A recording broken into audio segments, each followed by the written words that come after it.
Buenas noches, bienvenidos un día más a este nuevo programa que volvemos a retomar después de un lapso de tiempo de ausencia. Estamos aquí otra vez de nuevo para predicar su santa palabra. Pido disculpas si me entrecorto un poco porque aún sigo haciéndome con los controles y cuesta un poquito manejarlo todo, y damos la bienvenida a todas aquellas personas que ya se están empezando a conectar en esta noche donde vamos a predicar la palabra de Dios. Yo les bendigo a todos y a todas aquellas que se van ya conectando. Vamos a poner un fondo, a ver si doy con la carpeta. Aquí está. Bueno, pues vamos comenzando ya cuando son las 10:22. Por favor, si se escucha bien, me gustaría que por el chat, si podéis interactuar y decir: oye, Antonio, ¿se escucha bien? ¿Se escucha mal? ¿Se escucha con eco? Bueno, ahí tenemos el fondo musical. Y bueno, aquí estamos una noche más, aquí al pie del cañón. Para aquellas personas que no me conocen, mi nombre es Antonio Maya y soy de la iglesia Levántate Resplandece.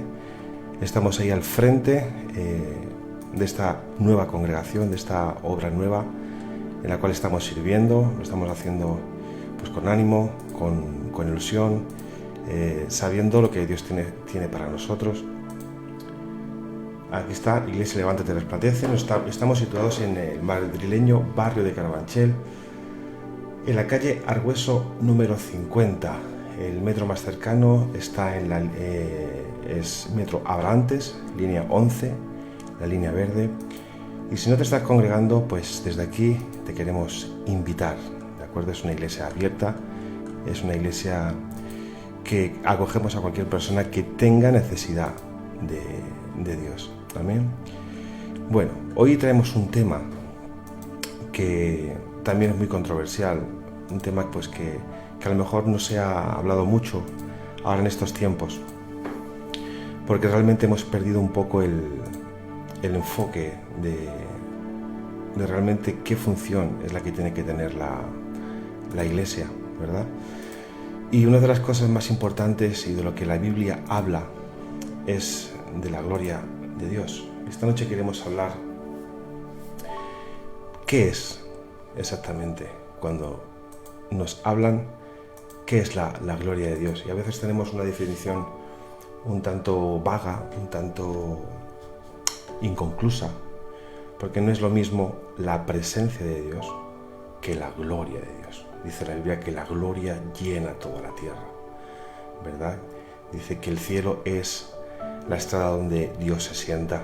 Hay tantos versículos que podemos ver en la Biblia, ¿verdad? Y más en este tiempo y con las cosas que están aconteciendo, quizá tú que me estás escuchando, pues puedes decir, yo no veo la gloria de Dios.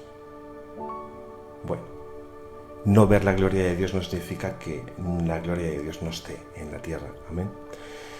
La gloria de Dios tiene que ver con la acción. Yo quería entrar de lleno. ¿Qué es la gloria de Dios y qué significa? Básicamente podríamos decirlo a grandes rasgos. La gloria de Dios es la manifestación de la grandeza y el esplendor divino. Su gloria define el poder, la majestad y la santidad de Dios. No hay nadie más alto, con un rango más superior o más bello, más importante. Esto lo podemos ver en Crónicas, capítulo 29, verso 11. Dice, tuyos son, oh Señor, la grandeza, el poder, la gloria, el esplendor y la majestad, porque tuyas son todas las cosas que están en los cielos y en la tierra. Dice así, y esta vez es el ser humano en su condición de incrédulo. Pensamos de que no, pero así lo dice en este texto. Todas las cosas que están en el cielo y en la tierra son suyas. Tuyo es el reino, oh Señor. Tú te enalteces como cabeza sobre todo. La gloria de Dios expresa en sí la esencia de Dios, ¿verdad?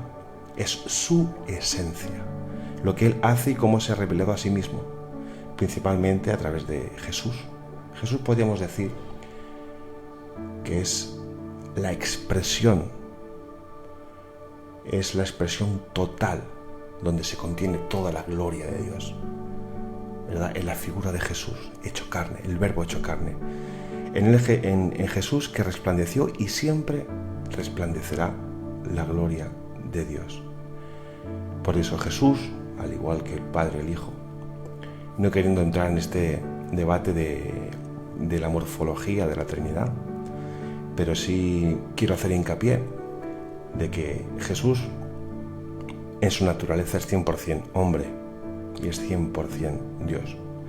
Y eso conlleva y lleva inherente tres características que Dios tiene, que es la omnipresencia, la omnisciencia y la omnipotencia. En el momento que quitamos una de esas tres características a la figura de Cristo, lo estamos convirtiendo en un Dios menor, lo estamos convirtiendo en alguien que nos llega, y eso inevitablemente, inexorablemente nos lleva al politeísmo. Y nosotros no somos politeístas, somos monoteístas. Y eso me gusta dejarlo bien claro. Para entender la gloria de Dios, mira a Jesús. Mañana tenemos en el servicio, va a predicar mi esposa, y la titulación de la prédica es Puestos los ojos en Jesús. Puestos los ojos en Jesús. Es donde vas a ver realmente la gloria de Dios. Quizá en el espíritu nos hayamos unido, tanto mi esposa y yo, en el tema. Yo esta noche quería hablar sobre la gloria de Dios y tiene que ver con la predicación de mañana. Podría ser el preludio de lo que mañana vamos a dar en el servicio. Vuelvo a repetir, para entender la gloria de Dios tienes que mirar a Jesús. Como he dicho antes, es la expresión más clara de la gloria de Dios. La mejor manera que hay para comenzar a entenderla es mirando la Biblia. ¿Cómo vivió Jesús? ¿Cómo fue su andar? ¿Cómo fue su caminar? El impacto, la trascendencia que tuvieron sus milagros, ¿verdad? Aún la incredulidad. Su muerte y su resurrección es la evidencia. Y muchas veces nosotros no vemos, voy a hacer una parada aquí, no vemos la gloria de Dios. Quizá por nuestra falta de fe, porque no conocemos a Dios, no conocemos a Jesús. Ayer hablaba con uno de los miembros de la iglesia, con Steven, le mando un saludo desde aquí. Hablamos de la amistad, como el Señor hace énfasis en numerosas ocasiones sobre el valor de la amistad y qué bueno es dar la vida por los amigos, ¿no? Cómo el Señor se dirigió a esta figura también, a Judas, que le quiso entregar. ¿A qué vienes, amigo? Le llama amigo, porque amigo le sitúa en paralelo, le sitúa en una misma altura. El Señor no tiene esa actitud con nosotros quizá de enseñorearse o de un Dios dictatorial, de una figura que quizá nos hace temer y no abrirnos. No, el Señor, creo que a través de la figura de Jesús nos enseña el verdadero significado de la amistad, que va mucho más allá que el simple vínculo que tú puedas tener con un familiar, ¿no? Los lazos de sangre. Los lazos de sangre te unen a las personas, pero cuando existe una amistad que es incondicional, como el amor de Dios hacia la humanidad, ¿no? Cuando dicen en el famoso versículo Juan 3:16, de tal manera. ¿De qué manera tuvo que amar Dios al mundo para entregar a su Hijo en expiación, ¿verdad? Ahí está la gloria de Dios, en ese acto de amor, de cómo entregó a la figura de Cristo, a su Hijo, a Él mismo hecho carne. Y cuando no conocemos esa amistad, yo quería hacer un ejemplo, lo vemos aquí en el capítulo 11 de Juan, porque el Señor tenía un amigo. Este amigo pues no era apóstol, no era a lo mejor un siervo o una persona que tuviese mucha trascendencia. Hablamos de Lázaro. Lázaro murió. Y entonces, en el verso 18, dice, hay muchos judíos habían venido a Marta y a María para consolarlas por su hermano que había fallecido. Entonces Marta, cuando oyó que Jesús venía, salió a encontrarle, pero María se quedó en casa. Y Marta dijo a Jesús, Señor, si hubieses estado aquí, mi hermano no habría muerto.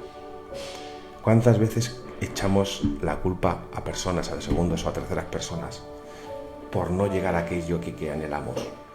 No he llegado a conseguir esto, no he llegado a tener lo otro, no he llegado a conseguir este meta personal que tengo por culpa de esto, por culpa de lo otro.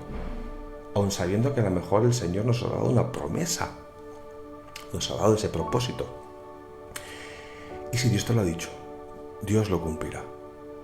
Aunque las personas que están a tu lado puedan dudar de ese llamado, puedan dudar de esta promesa que Dios te ha dado, que digan que a lo mejor no calificas o que no puedes o pues simplemente que tu condición no te permite llegar a eso, como le pasaba a Marta. Marta sabía que el Señor era amigo de Lázaro.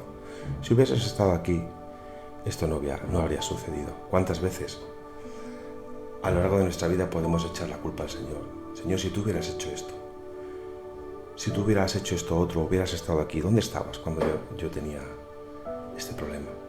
Ahí nos impide ver la gloria, porque hay veces, y en la mayoría de las veces de las inclemencias en las cuales el Señor permite que sus hijos pasemos, no es sino una catapulta, es sino la antesala para ver la gloria de Dios, ¿verdad? Como estos dos personajes, Pablo y Silas, estaban en la cárcel de más adentro. Cómo se glorificó el Señor, ¿verdad?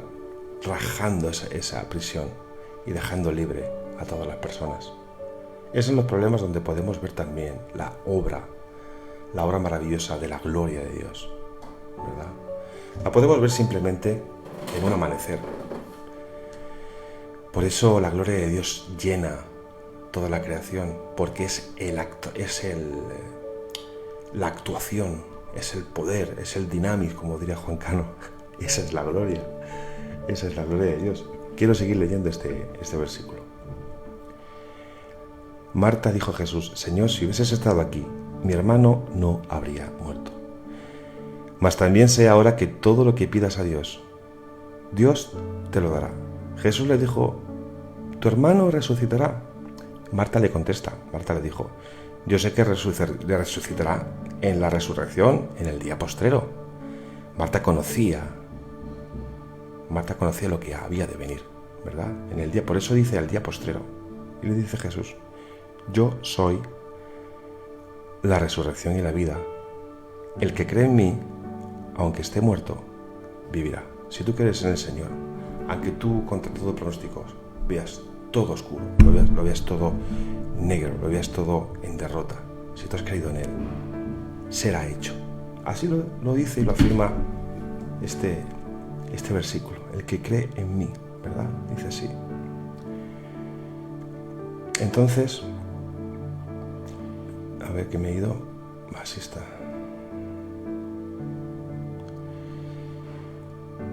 Se me ha ido el versículo. Jesús le contestó: al verla llorando y a los judíos que la acompañaban también llorando, se estremeció en espíritu y se conmovió. Fíjate lo que dice el verso 33. Vamos a ir un poquito más atrás. Le dijo Jesús: yo soy la resurrección y la vida, y el que cree en mí, aunque esté muerto, vivirá. Dice el 26. Y todo aquel que vive y cree en mí no morirá eternamente. ¿Crees esto? Le hace esta pregunta. Y todo aquel que vive y cree en mí, vive y cree, son dos verbos. El que vive y cree en el Señor no morirá eternamente. ¿Crees esto? Es la fe el vehículo que nos lleva a vivir en Él y creer en Él. Le dijo: sí, Señor, yo he creído que tú eres el Cristo, el Hijo de Dios, que has venido al mundo. Habiendo dicho esto, fue y llamó a María, su hermana, diciéndole en secreto: el Maestro está aquí y te llama. Ella, cuando lo oyó, dice el 29, se levantó deprisa y vino a él. El 30 dice: Jesús todavía no había entrado en la aldea, sino que estaba en el lugar donde Marta le había encontrado. Entonces los judíos que estaban en casa con ella y la consolaban, cuando vieron que María se había levantado deprisa y había salido, la siguieron diciendo: ve al sepulcro a llorar allí. María, cuando llegó donde estaba Jesús, al verle, se postró a sus pies diciéndole: Señor, si hubieses estado aquí, no habría muerto mi hermano. Quizá María estaba también pensando de que el amor que tenía hacia su amigo Lázaro no era el suficiente, porque le sigue recriminando: si hubieses estado aquí, tu amigo, el cual tú aprecias, que has tenido conversaciones, que has tenido intimidad, ¿verdad? ¿Qué podemos imaginarnos que es un amigo? Y sobre todo con el carácter que tiene Jesús. Qué bueno, ¿verdad? Que personas hayan experimentado en la carne la amistad, cara a cara. Lázaro era uno de ellos. Era uno de los amigos cercanos que tenía el Señor. Y María en este caso le estaba recriminando, quizá poniendo en duda el amor que le tenía a su amigo.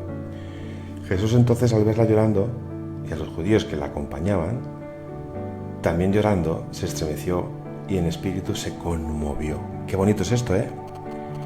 Lo vuelvo a repetir. Se estremeció en espíritu y se conmovió, dice Jesús. Y dijo: ¿dónde le pusisteis? Dijeron el Señor: ven y ve. Le llevaron al lugar donde estaba muerto Lázaro. Jesús lloró. ¿Por qué lloró Jesús? Era su amigo. Pero no creo que solamente llorara por Lázaro. Yo creo que lloraría también por la falta de fe que tenía Marta y María y las personas que estaban allí en el lugar, que sin duda alguna no pondrían en duda la capacidad de la gloria de Dios, de poder obrar ese milagro, ¿verdad? Dijeron entonces los judíos: mirad cómo le amaba.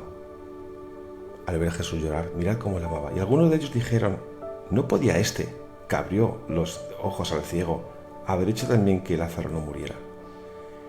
Qué impaciente es el corazón del hombre. El corazón del hombre no cambia. Aún hayan pasado 2000 años. Yo no sé cuándo el Señor vendrá. Yo soy de los que piensan de que su venida está más pronta, pero el corazón del hombre no ha cambiado, sigue siendo el mismo en cuanto a apresurarse, en cuanto a querer las cosas rápido, en cuanto a fiarnos de lo que nos han enseñado la tradición o las experiencias vividas. Viendo a Lázaro ya muerto de 4 días, una de ellas dijo: si hiede ya, si ya huele a muerto, ya no hay nada que hacer. Y aún hoy, cuando no entendemos la voluntad de Dios y vemos cosas, no podemos ver la gloria de Dios porque creemos más en lo que vemos que en la fe que ponemos. Por eso dice el texto: el que cree y vive en mí. Qué importante es creer y vivir en el Señor. Yo esa pregunta no solamente te la hago a ti que me estás viendo, que me estás escuchando, también me la hago yo. ¿Estamos viviendo realmente en Cristo? ¿Tenemos nuestra fe puesta en Cristo? ¿O tenemos nuestra fe puesta en nuestras amistades, en nuestra preparación, en nuestro dinero, en el pastor, en la iglesia, en tu mujer, en tus hijos? ¿Dónde tienes puesta tu fe? ¿Dónde estás caminando? ¿Dónde tienes puesto tus pies? Haces cosas para agradar a Dios, pero realmente tu corazón no está en Dios. Porque no es hacer, es el corazón. ¿Os acordáis? Cuando Marta y María dijo: Marta, Marta, afanada estás, tu hermana se está llevando la mejor parte. Porque realmente al Señor tú no le vas a asombrar por la capacidad, por las cosas que tú puedas hacer. Lo que le puede cautivar a Dios es tu corazón. A Dios le cautiva la nobleza. Le cautiva que tengas un corazón entregado, no por lo que Él pueda hacer por ti, porque yo estoy harto. Y lo digo con estas palabras de ver cómo la gente ora, la gente va a la iglesia, la gente busca al Señor cuando tienen problemas. Y lo que buscan es el milagro, no buscan estar en la presencia de Dios y ver la gloria de Dios. Porque tú ves la gloria de Dios cuando estás en la presencia de Dios. Porque si tú buscas el milagro, no vas a ser capaz de apreciar la gloria, porque tú ves el acto en sí, por un beneficio propio. Lógicamente el beneficio de Marta y María era que su hermano no pereciese, sino que resucitase. Pero no podían ver más allá de que la muerte no es sino una antesala a la vida eterna y a algo mejor. Y eso en la carne, pues aún en este tiempo nos seguimos condoliendo. Amén. Vamos a recordar el teléfono del estudio, por si queréis llamar. El teléfono del estudio es el 645-855-351. Repito, 645-855-351. Podéis llamar si queréis que oremos por alguna petición, si queréis aportar algo sobre este tema tan maravilloso que estamos abordando esta noche. La gloria de Dios. Y continuamos con este pasaje. En el 38 dice: Jesús, profundamente conmovido otra vez, vino al sepulcro. Dice, era una cueva y tenía una piedra puesta encima. Dijo Jesús: quitad la piedra. Marta, la hermana del que había muerto, le dijo: Señor, si hiede ya, porque es de 4 días. Un cuerpo humano en 4 días ya ha entrado en un periodo avanzado de descomposición. Aquí nuestra hermana Marta ya no creía de que fuese capaz de volver ese cuerpo que quizá estaba ya en descomposición, volverlo a su forma original. Jesús le dijo, Jesús le dijo: no te he dicho que si crees verás la gloria de Dios. Fijaros la paciencia que tiene el Señor. ¿Cuántas veces a lo largo de la vida, conocedores, que hemos visto que el Señor ha hecho obra en nuestra vida, seguimos teniendo el corazón de Marta? Señor, pero si ya ha pasado esto, ¿ya qué vas a hacer? Ya no puedes hacer nada, ya tenemos un corazón infantil, tenemos un corazón como los niños pequeños, ¿verdad? Es decir, no creemos más allá de lo que podemos ver.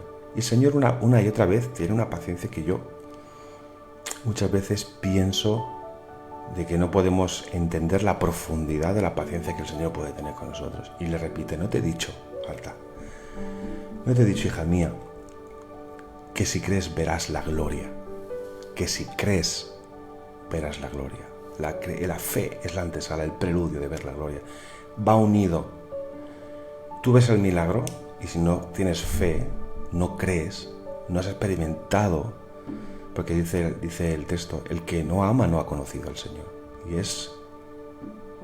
es inherente para poder ver la gloria de Dios, amar al Señor, conocerle, porque si tú no lo conoces, no crees en Él, no vas a poder apreciar la gloria de Dios. Entonces quitaron la piedra, dice, de donde había sido puesto el muerto, y Jesús, alzando los ojos al alto, dijo: Padre, gracias te doy por haberme oído. Yo sabía que siempre me oyes, pero lo dije por causa de la multitud que está alrededor, para que crean que tú me has enviado.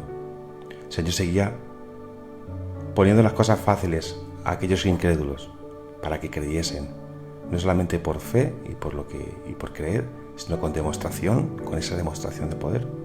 Y habiendo dicho esto, clamó a gran voz: Lázaro, ven fuera. Y yo me imagino, esto se lo escuché a un amigo mío, el pastor Sano.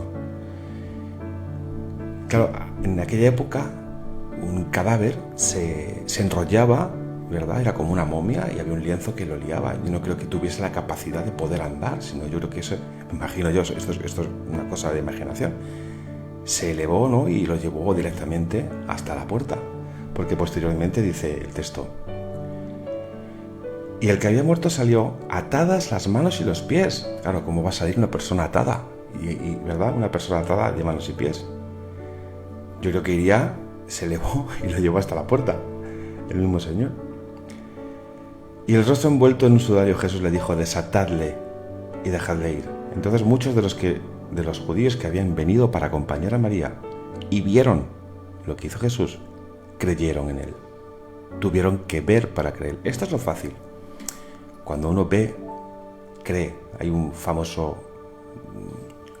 frase que dice: ver para creer, ¿no? Y estamos en la era que necesitamos ver. Vamos, que si yo no lo veo, no lo creo, ¿verdad? Yo lo tengo que ver. ¿Cuánto nos fiamos de los sentidos humanos, de estos sentidos que nos proporciona este cuerpo hecho de carbono, este cuerpo orgánico? Los ojos, el tacto, el gusto, el olfato. Y creemos que la única manera de verificar las cosas es a través de esta ventana orgánica. Pero hay cosas espirituales que no puedes percibir con lo orgánico, sino que únicamente lo puedes percibir con esa parte nuestra que es el espíritu y el alma, ¿verdad? Yo me gusta mucho decir esto, aunque realmente no hay una teología que lo afirme así, que el sexto sentido no es la intuición, el sexto sentido con lo cual podemos interactuar con lo eterno es el espíritu. Por eso Pablo dice, adaptando lo carnal a lo carnal y lo espiritual a lo espiritual, nadie llama al Señor si no es por el espíritu. Uno no puede decir: te amo, Señor, te quiero, Jesús, en la carne, si no es por el espíritu, porque entendemos por el espíritu la grandeza y creemos en él para posteriormente ver la gloria de Dios. Continúa así: pero algunos de ellos fueron a los fariseos y les dijeron lo que Jesús había hecho. Fueron a los fariseos a decirle: oye, mira lo que ha hecho Jesús. Entonces los principales sacerdotes y los fariseos reunieron en concilio y dijeron: ¿qué haremos? ¿Ahora qué haremos? Porque este hombre hace muchas señales. Si le dejamos así, todos creerán en él y vendrán los romanos y destruirán nuestro lugar santo y nuestra nación. Vemos una vez más que a veces, viendo señales, viendo la evidencia, porque todo lo que nos rodea da evidencia de la gloria de Dios, no queremos creer porque quizá lo que nos proporciona la comodidad en esta tierra, en la carne, no viene de Dios, sino que viene de parte del hombre. Así lo están diciendo estos fariseos. ¿Qué haremos? Es muy evidente. Este hombre está haciendo muchas señales. Están reconociendo, están viendo las obras de Dios, aunque no saben apreciar la gloria. Si le dejamos así, todos creerán en él. Lo están afirmando, lo están confirmando. Y vendrán los romanos y destruirán todo el tinglao, todo el chiringuito que tenemos aquí. Entonces Caifás, uno de ellos, sumo sacerdote, aquel año dijo: vosotros no sabéis nada, ni pensáis que nos conviene que un hombre muera por el pueblo y que no toda la nación perezca. Bien, él está aquí, pero este es uno de los casos más claros, ¿no? ¿Qué es lo que nos separa de la gloria de Dios? ¿Qué te puede separar? ¿Tu pecado? ¿Te puede separar tu forma de vivir en este tiempo? Vamos a leer un punto de este... A ver si me deja el ratón. Es muy importante ver cómo Jesús vivió. Al mirar Jesús, su carácter, sus acciones durante su vida en la tierra, podemos ver la manifestación de la gloria de Dios y entender mejor al Padre.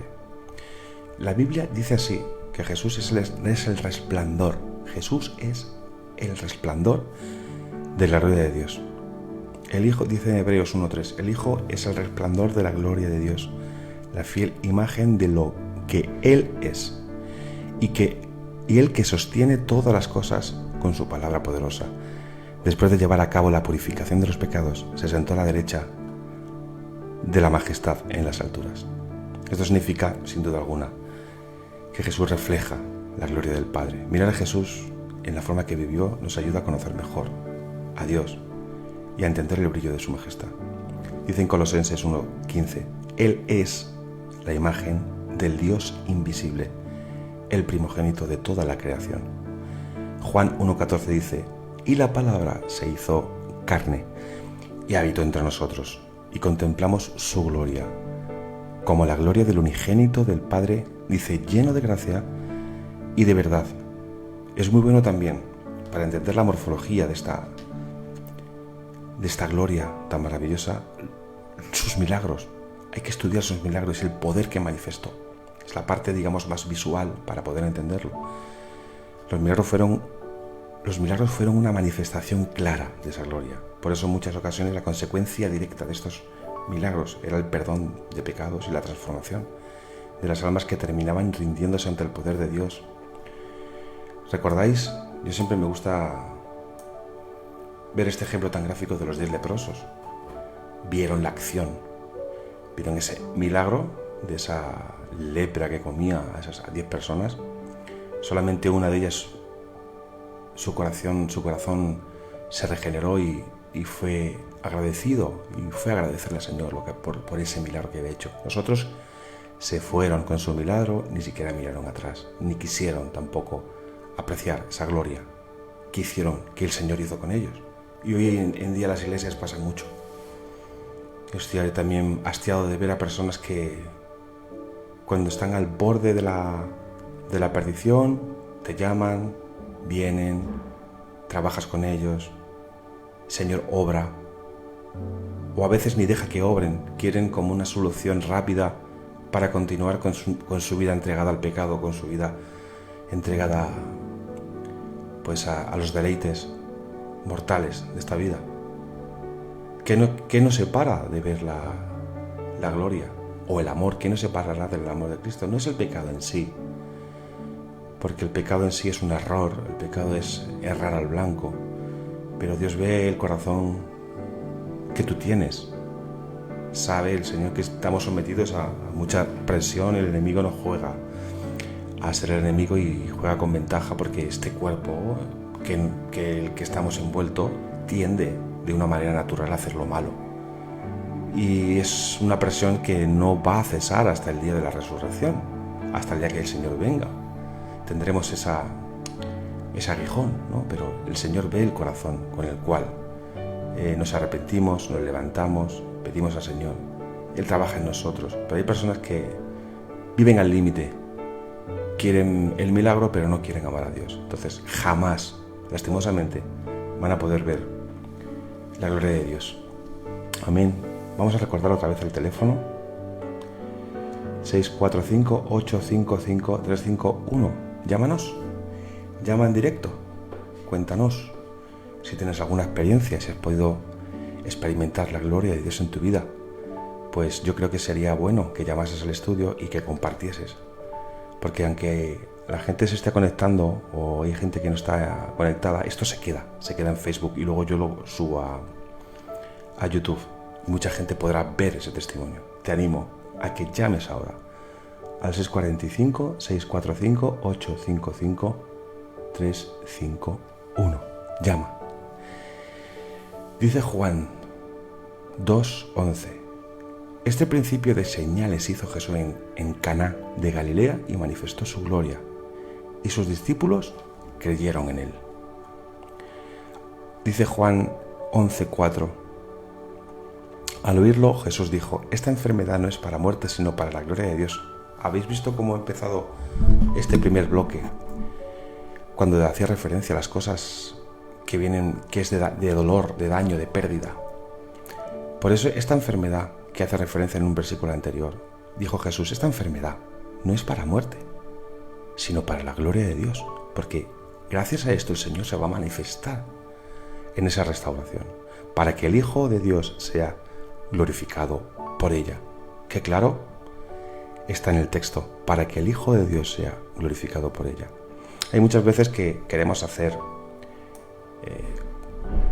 difícil entender la palabra de Dios, y solamente con leerla, con la guía del Espíritu, podemos entenderla de una manera expositiva.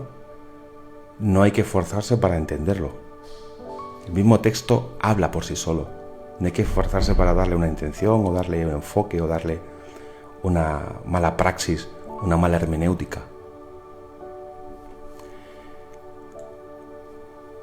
Los milagros y señales realizados por Jesús apuntan siempre a la grandeza y al poder. No apuntan hacia otro lado, hacia un lado que no se sepa qué es. Todo apunta hacia eso, hacia un vértice. Por medio de ellos, de estos milagros, estas señales, muchos tuvieron convicción. Eso te hace geolocalizarte y decir, bueno, ¿cómo estoy yo viviendo? Cuando te ha sido velado toda esa falsa creencia o todos esos prejuicios que este sistema te ha intentado inculcar, cuando tú ves esa potencia de la gloria de Dios en tu vida, eso automáticamente te hace analizarte y decir, bueno, ¿cómo estoy yo viviendo? Ahí viene la convicción, ahí empieza a obrar el Espíritu en tu vida. Dice que abrieron sus corazones y a Dios con arrepentimiento. Tenemos que entender también una clara diferencia entre el arrepentimiento y el remordimiento. Son dos obras diferentes y los autores también son diferentes. El arrepentimiento tiene que ver con un cambio de mente. En el griego es metanoia, es cambio de dirección. Hace que tomes un cambio de dirección para enfocarte en el verdadero propósito que tiene Dios para tu vida. Y el remordimiento viene como resultado de la obra del antagónico, del enemigo, el que te fiscaliza, el que te dice lo has hecho mal, porque él sabe perfectamente condenarte. Dios no ha venido a condenarte. El Espíritu Santo no ha venido a condenarte.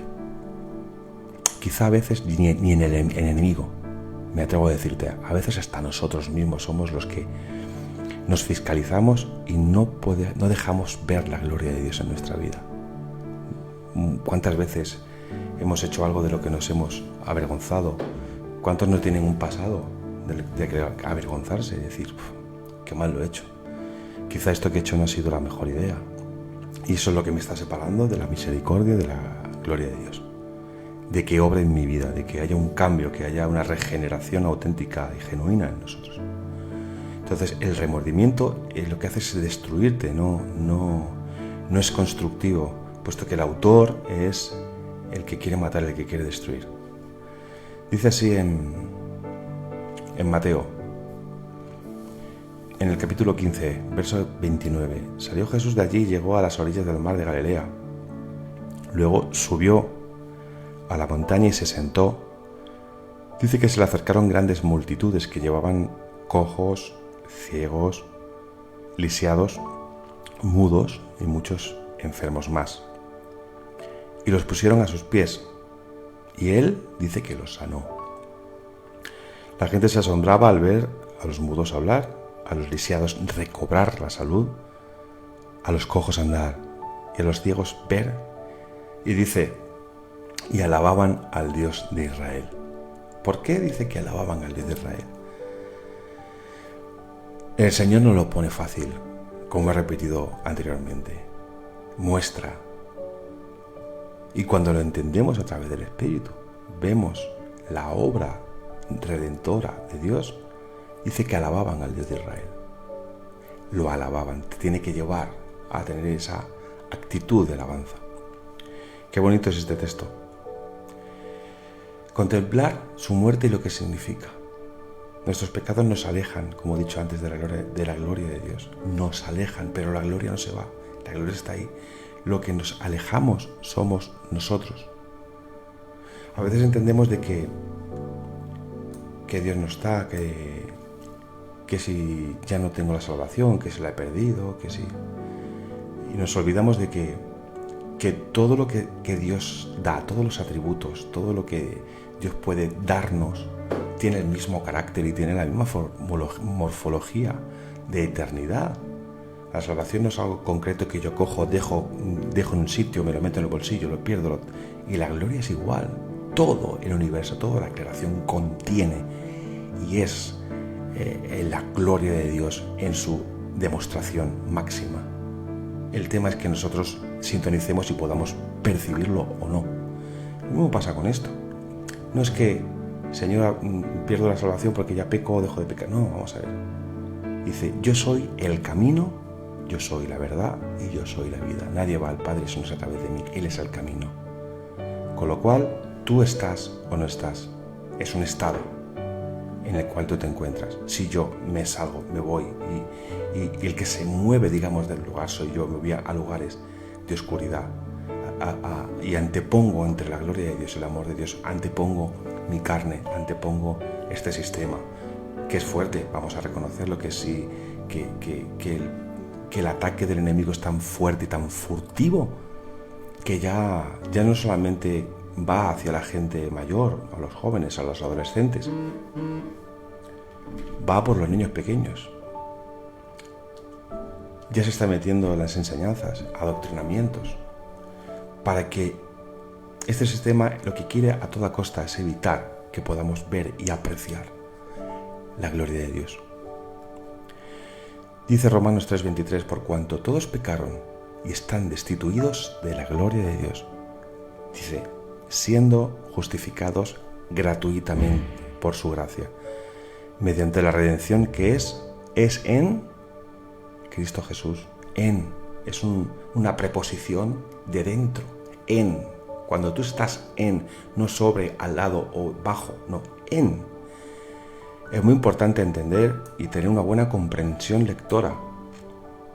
A veces no damos importancia a la gramática, no damos importancia a las faltas de ortografía, no damos importancia a la hora de entender, pero cuando tenemos un buen vocabulario, tenemos un buen entendimiento sintáctico, una buena sintaxis, vamos a entender muchísimo mejor lo que nos quiere decir la palabra de Dios. Amén. Y en virtud de esta voluntad somos santificados mediante el sacrificio del cuerpo de Cristo, ofrecido, dice, una vez y para siempre. Dice Hebreos 10:10. Amén. Recordamos una vez más, si estás ahí y estás disfrutando de este programa, porque a mí me está edificando. Realmente yo necesitaba hacer también este programa porque cuántas cosas en esta vida, no solamente me quiero dirigir a la gente que no conoce de Dios, sino los que estamos quizá en las primeras líneas de batalla, estamos en la iglesia, estamos ahí luchando. Este sistema, esta presión nos evita buscar la intimidad, conocer más al Señor y por consiguiente ver su gloria. Yo creo que uno de los objetivos primarios del enemigo es evitar que veas la gloria de Dios, porque si tú no la ves estás perdido. Así dice Hebreos 10:10, en virtud de esa voluntad somos santificados mediante el sacrificio del cuerpo de Cristo ofrecido una vez y para siempre. La santificación, más que evitar caer o evitar pecar a toda costa, es ser apartados para apartarnos de estas corrientes que nos llevan al lado contrario. Estar apartados es decir, yo quiero vivir para Cristo. con mis caídas, con mis levantadas, con mis presiones, pero yo no suelto el manto, me suelto de la mano, porque la naturaleza de Dios es bendecirte.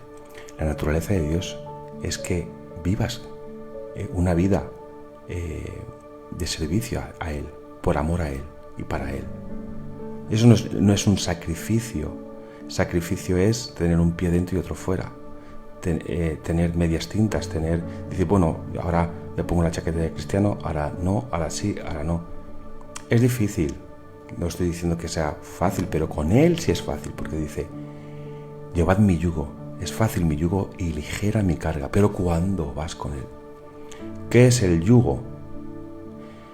El yugo es un mecanismo, es un artefacto que se colocan a dos bueyes, pero estos dos bueyes necesariamente tienen que tener la misma envergadura, la misma fuerza, el mismo tamaño, porque los colocan paralelo. ¿Para qué? Para la carga sea equitativa, porque si un buey es más alto que el otro, pues uno va a tirar más y el otro se va a hacer daño.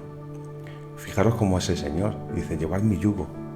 Eso se está situando a tu lado, no se está situando por delante ni por detrás. Ligeras mi carga. Entonces yo quiero hacer un llamado en esta noche, ya llegando a terminar este programa. Cuando más te acercas al Señor, quizás la presión sea mayor, para que no veas la gloria de Dios. No estás viendo quizá las señales que el Señor te está mandando. A lo mejor quizá el Señor ha visto que has dado un paso hacia Él, te estás empezando a congregar, estás luchando contra esa práctica que no la quieres hacer más. Señor ve tu corazón, Señor va a poner a gente a tu alrededor para que te ayuden a apartarte de eso que te está separando. Pero nada te separará del amor de Cristo. Ni aun eso con lo que estás luchando te separará del amor de Cristo. El Señor te va a mandar bastones espirituales, te va a mandar a gente. Incluso Él va a propiciar para que tú vivas como un hijo, como ese hijo pródigo que volvió, ¿verdad? Y el padre se tiró al cuello, le puso ropas nuevas, le puso calzado nuevo. Dice que mató pues a un animal grande para festejarlo. He aquí mi hijo era perdido y ahora lo hemos encontrado. Vas a ver que el Señor te va a bendecir, que te va a dar un trabajo, te va a dar una amistad que te va a proveer otras cosas. Y de momento, ¡plas!, llega otra vez la tentación cuando estás solo. Cuando nadie te ve, cuando estás en tu habitación, cuando estás con tu móvil, cuando las personas que confían en ti no te están viendo, ahí está realmente cuando el enemigo está ahí. ¿Para qué? Para quitarte esa bendición, para quitarte que puedas ver la gloria de Dios. Amén. Repito una vez más el teléfono, por si aún estás a tiempo: 645-855-351. Amén. Bueno, pues vamos a ir ya culminando en este último punto. Medita sobre el poder de su resurrección. Medita sobre el poder de su resurrección. La resurrección física de Jesús es una gran manifestación de poder y de la gloria de Dios. Al recordar el poder de la resurrección de Jesús, ¿cómo no? Nos regocijamos con la esperanza de que nosotros también vamos a ser redimidos, vamos a ser resucitados para pasar la eternidad al lado de nuestro Señor, nuestro Padre Celestial. Dice en 2 Corintios 4:14: sabiendo que el que resucitó al Señor Jesús también nos resucitará a nosotros con Jesús y nos presentará a su lado juntamente con ustedes. Qué bien, gloria a Dios. De esta misma forma, en nuestro bautismo se manifiesta el poder de la gloria de Dios. Al salir de las aguas bautismales representa que hemos enterrado el poder del pecado y hemos resucitado en el Señor. Es una muestra visual de ese cambio, de esa regeneración, de ese nuevo nacimiento, porque no solamente es saber, no solamente es conocer, no solamente es tener datos almacenados y que no se ponen por obra. Recordamos a Nicodemo, cuántas veces hemos hablado de él, ¿no? Principal, conocedor, buscó quizá el anonimato para que nadie viese que quería hablar, sobre todo para confirmar esa duda que no era una duda. Yo creo que él sabía reconocer lo que estaba viendo y lo que estaba experimentando. Y hablaba del ese nuevo nacimiento. Y él, en un tono sarcástico, dijo: ¿acaso un hombre se podrá meter otra vez en el vientre de su madre? Yo creo que lo dijo en un tono sarcástico, y el Señor le dijo: Nicodemo, que nos conocemos, nadie verá la gloria, ¿verdad?, si no naces del agua y del Espíritu. Así que en esta noche vamos a orar, en este tiempo que ya estamos terminando. Yo quiero orar por esas personas que están siendo atacadas, que están siendo zarandeadas por el enemigo, con esas cosas que les avergüenza, con esas cosas que te apartan. Señor, te doy gracias en esta noche, Señor, por todos mis hermanos o mis hermanas que están escuchándome. Que tú les ayudes, Señor, a apartarse de todas aquellas cosas que hacen mal, que apartan, que enturbian, que emborronan la visión, Señor. Ayúdanos a tener una visión nítida, una visión espiritual con la cual podamos ver y apreciar la gloria de Dios. Te damos gracias por todo y en todo en esta noche, Señor. En el nombre de Jesús, amén y amén. Bueno, yo quería, ya para culminar, recordar que mañana tenemos un servicio a las 12:30. Aquí está, Iglesia Levántate Resplandece, calle Argüeso 50, en el 28025 de Madrid, Metro Abrantes, línea 11. Estás invitado. Mañana estaremos allí a las 12:30. El servicio dura hasta las 2 y puedes traer acompañantes. Amén. Pues sin más dilación, vamos a ir despidiéndonos ya de este programa, pero no de su presencia. Y ya la semana que viene, Dios mediante, pues estaremos de nuevo aquí compartiendo un nuevo programa en el nombre de Jesús. Amén. Bendiciones para todos. Buenas noches.